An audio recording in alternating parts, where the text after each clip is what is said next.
is time for another fan favorite segment that we do each and every week here on The Meltdown, or at least try to do, when we are accompanied by Laurel Lunsford, the wife of John Lunsford, who you see daily on The Meltdown as my cohort in crime, producing a Lunces list for us daily, 2 o'clock Central, 3 o'clock Eastern.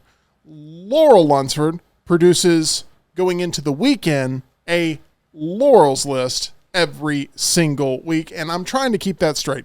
I know if I call it Lunce's list by mistake, it still technically is correct, but I am looking for perfection here, which I know you always deliver with your editions of Laurel's list. So, this is a topic that I assigned to you this week that I feel like you've been primed for this topic for a long time. This was a good one. This was a difficult one, but a good one. What was the topic that I assigned to you, Laurel? It is favorite on-screen couples, and they didn't have to be a couple in real life, but they could have turned into a couple in real life, and a few of them did.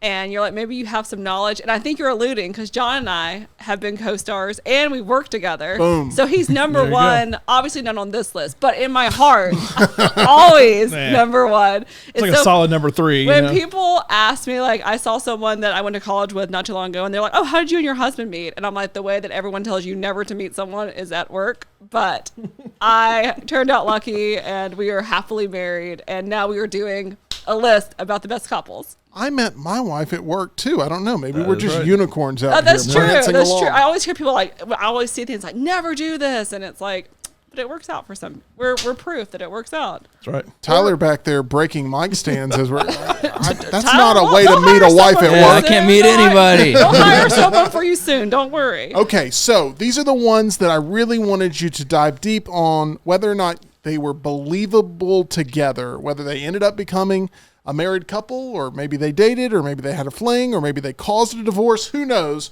or if they just had crazy chemistry on the screen. Where are we starting with number 5 on this list, Laurel Lunsford? Number 5 for me comes in because, one, I didn't really like the book, but I did really enjoy the show, and these are 2 up-and-coming stars, and I feel like the kind of interesting tidbits that followed them after the show is what make this a good choice. And it is Paul Mescal, and I hope saying her name right, Daisy Eggers Jones.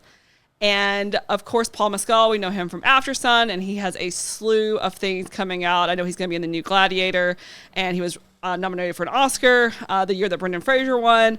And she was in Where the Crawdads Sing, which was a movie that we both enjoyed, and she's going to be in the new Twisters coming out.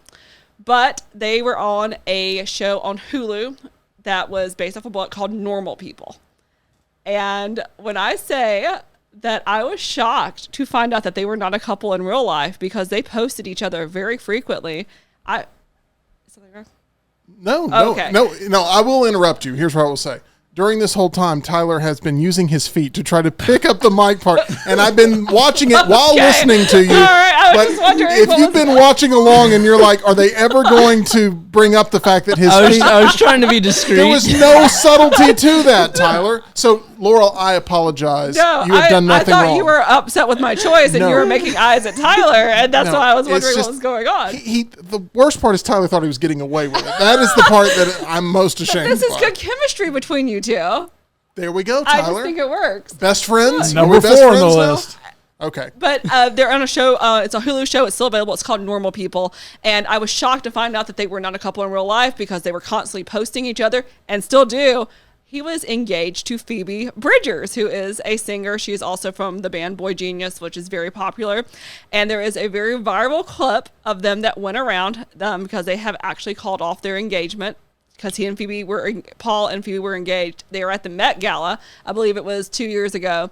And there's a scene, or not a scene, but a camera shot that goes to them where he has his arms around both of them. And when the camera pans to them, he takes his hand off his fiance and keeps it on Daisy's. Oh my gosh. So everyone had, and they did the same year that he was engaged, they did a couple's costume together. Not his fiance, but with him and his co-star, which... They have in the scenes it is very, very mature, but it is a good show and a okay book, but I think it makes a better show. Wow. A fiery start to number 5 here fiery. on Laurel's list. Love all the sort of internet sleuthing you've done Yes. for this Oh, as well. I've showed you, and you were kind of surprised too. John's like, I've lived it. I've lived it, my man. I've made it through the other side, and we're going to make it through this list together, okay? And then Tyler's like, I don't know if we're going to make it through the list. Everything's falling apart. Okay, number 4 on Laurel's list. Where are we headed? Okay, and this one, they have worked together very, I think they've probably only worked together twice, but they're very well known with being each other, and that is Leonardo DiCaprio and Kate Winslet. A part of me knows that it will never have a chance because I don't think he likes to date anyone over the age of 25, but they have remained close friends. They've vacationed together, and every time like a little photo will pop out of them, either like at lunch or like on a trip or something together, everyone's like, are they possibly an item? Like, are Rose and Jack a real life couple? And they've never ended up with each other in a movie, which is funny too. Don't you feel like if you're dating Leonardo DiCaprio, that one of the perks is you get to hang out with Kate and like be BFFs? And I think that's for about a year or so, if I at best. think that would probably and they seem so supportive of each other because at the award show, I know when he won his Oscar, when she won hers, they were both like very congratulatory and, just excited. And they actually seem to be good friends, I think, because they did those movies like when they were both pretty young. And they just seem to have kept up this really wonderful friendship, which I think works well for him because people could say he's a little creepy, But I think the word is skeezy. Let's be a proper But organization I around think here. you look at them and they look like they would be a real cute couple in real life. It's hard not to include Jack and Rose in a list like this, isn't it? No, that's not only one of the biggest movies of all time, but the scene with the steam in the hand. That's one of the times that you get like, oof, in the movie theater a lot of times. What did you just say, John? Run that back. This sounds like a Luka Doncic press conference all of a sudden. You know what I mean. And and you say they don't end up together, I know because he dies, but like in the afterlife, they do end up together. They do end up together at the end there, so. By the way, it goes to show how awful of a person Rose is. What happened to the husband that I nurtured her always for wondered years? that too. It's like, well, whatever. Okay, number 3 on Laurel's list. So far, so good. Where are we going? I am going, and this one actually was a recent death this year, so this is a hard one, but Matthew Perry and Courtney Cox. I think they had incredible chemistry on the show. I know that she was married to David Arquette at the time, but there were a few times where you're like, I can see this being a couple in real life. And I think this is a little behind the scenes information that's kind of funny, but also interesting is the writers originally did not have that as a pairing. Like it was going to be a one-off, like one night stand. And that was going to be it. They said that when it was unveiled, like when he pulled the covers back on that episode after Ross comes in and, you see that Monica's there, the applause went on for so long. The writers looked at each other and were like, we have to make this a thing. Because so many people had always thought throughout the years that these characters were kind of flirty with each other. And then I think when they actually had them get together, they had the beautiful, like when she proposed to him and they had the big wedding. That's one of those that kind of goes down as like an all-time on TV that so many people tuned in to watch. So... this is your favorite couple in the history of Friends as well? Probably. I do. The only thing about Ross and Rachel, because I love Jennifer Aniston. Like, I'm willing to go to bat for Jennifer Aniston. I love her. The only thing that I've always thought was so out of character was Ross cheating on her. Because he was always so obsessed with her, like, starting even from when they were kids and in high school. It just never made... writers, I'm sorry, it just never made sense to me that he would do that to her. We're getting into some deep Friends territory here. This is the one with all the lists. Yes. Laurel's list. Number 2 is where we're headed next, which I'm looking at your list here and I'm like, if these are 3 and 4, I can understand where we started with 5 because it's relatively fresh. Right. But if this is 3 and 4, where are we going with number 2? Well, I know what number 1 is. I bet you don't know Let what me number guess. one is. Well, in that case, maybe I don't know. I don't think you are. I think you are both going to be surprised. Number 2 for me, of course, I can't have a list without Ryan Gosling. Well, that This was is what my number he said 1. yesterday when I told him I was assigning you this list. Ryan Gosling and Rachel McAdams. Okay, well, that's what I thought number 1 was That going to be. is, if you are a millennial woman like me, you love The Notebook, and you love when they accepted the award for Best Kiss, which if you have never seen it, at the MTV Awards, it's steamy.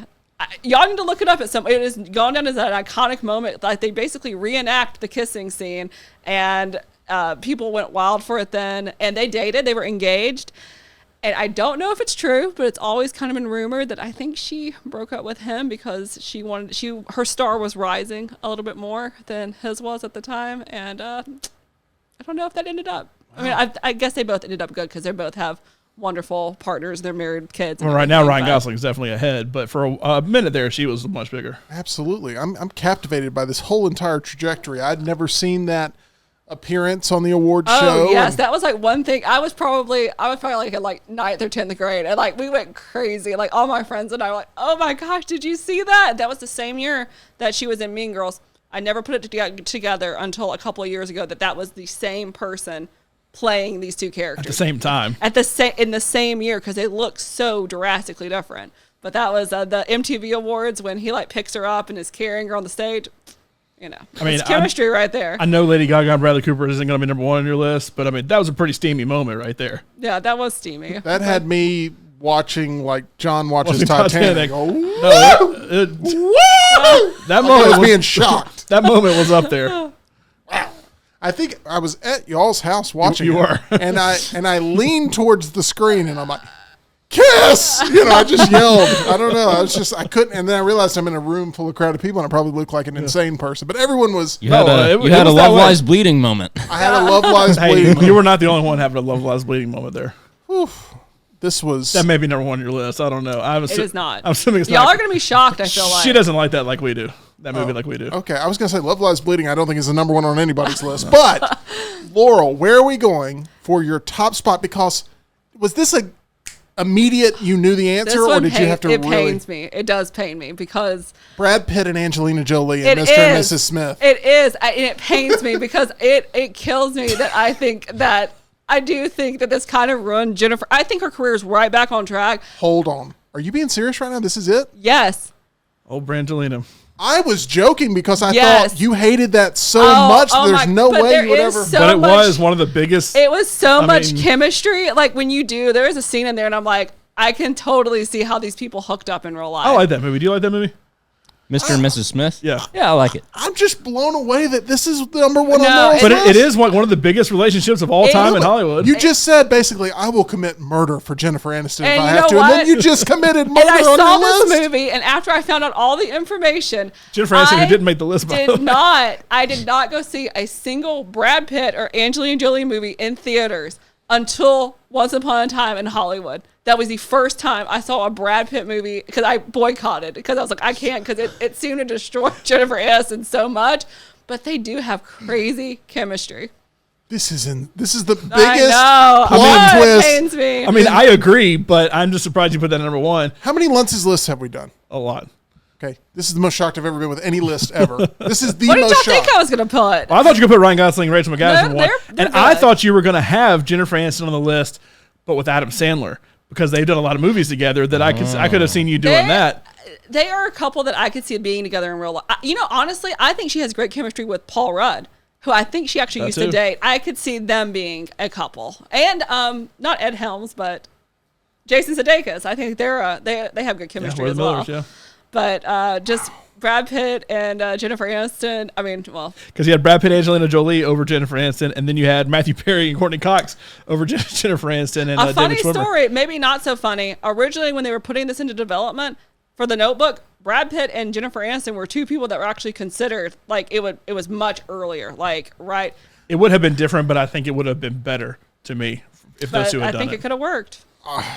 I am blown away by this. It is a seismic shift in the history of lists. No. And I am shocked. I would have never in a million years, probably even though I did guess it, I would have never guessed that would have actually been it. This is because I've been watching the Ocean's movies lately. She's Brad Pitt. It's like, man, I hate to admit it, but he's it. Wow. I'm gonna be honest, Jennifer, in those movies, that's when he's the hottest. Jennifer Aniston got him at his peak hotness, and then like he has slowly drifted off since then. So. It's called Father Time, and it affects us all. He's a saggy old man now. Let's go ahead, John, and remind people where they can bet on the things that bring them joy to their lives, use their money their way, the way that it was intended at our title sponsor, MyBookie. Go to mybookie.ag. I'm still in shock, too. Mybookie.ag. Use promo code next round. You see it right there on the bottom of the screen. Promo code next round. Get that first deposit bonus on us. Play in the casino. Play the live casino with blackjack and other games. Also, you can bet on the hockey playoffs, basketball playoffs, Major League Baseball. Anything you want to, bet anything, anytime, anywhere. Mybookie.ag. I don't mean this critically, Laurel. I don't. But there's two things that I was kind of going into today's list thinking, and that was probably number one, that John knew all the answers. And he did not. And I was pleasantly surprised by that. The only ones I would have picked off this was Notebook was an easy choice to be on there. I thought it'd be number one. And you always talk about Paul Mescal and Daisy Edgar-Jones, that I assumed that was going to be on That's there the too. all-camera stuff that's interesting to watch with them, too. It's kind of a Glenn Powell, Sydney Sweeney thing, kind of seems Except like. theirs 'Cause is real. I wondered if that might have happened too. That like, okay, I'll put it on there because there's so much off-the-camera stuff that you kind of buy into it a little bit on screen too. And then the second one was that I was going to be able to pinpoint a lot of your choices, and I really am Didn't realize you were going to do that one. absolutely shocked because Honorable mention, Sandra Bullock and Keanu Reeves. I wish that they had been a a couple in good real one, too. life. hey, Keanu Reeves and Sandra Bullock say they want to keep working together. Make it So again. you may end up seeing them make it on to Laurel's list. We'll have more Laurel's list to share with you right here on The Meltdown. This one was an all-timer. I don't know how we topped this one. It is definitely a top 5 Laurel's list that I've ever seen. And we will continue the discussion with you on The Meltdown right here on the channel. If you've not yet subscribed, we'd love to have you join this journey with us as we're looking to get to 2,000 subscribers by the end of the summer season. I'm Tim Melton. Join us daily, 2 o'clock Central, 3 o'clock Eastern.